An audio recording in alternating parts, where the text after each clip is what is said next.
Let's take a peek at our Pair Performance tab. This tab allows you to understand how well any one of the pairs are performing when it comes to your gross collection rate.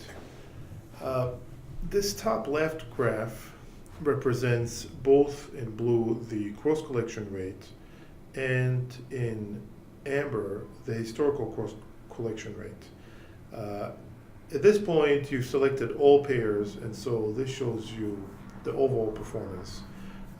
But if you choose a particular provider, here we'll pick on Anthem, for example, the data will repopulate for that particular provider.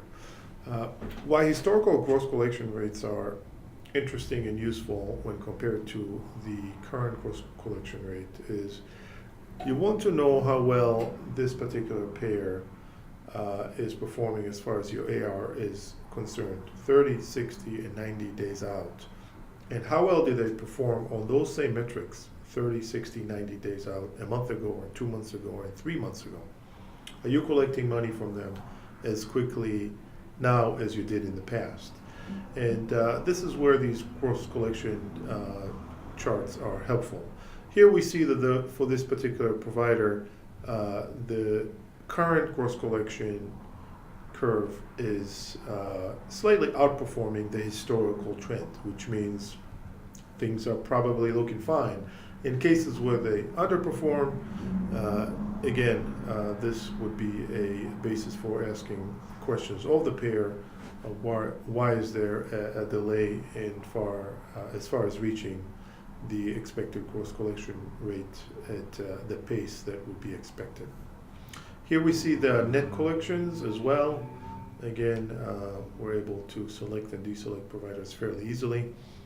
These gross collection rates are also compared across sites for providers. Here, the information is color-coded, and you can see the legend here for colors that correspond to average performance, minimal, max. You can hover over the particular squares to see how well is a particular pair performing at a particular site when it comes to gross collections. The top right chart here is showing charges versus allowables by pair contract. Of note, the scales on the two different curves here, the blue and the amber, are different. So the curves themselves, you can't really compare them unless you look at the axis carefully. But the idea is to get accurate time trends for how a particular pair or possibly a particular site have been performing over time when it comes to charges and allowables.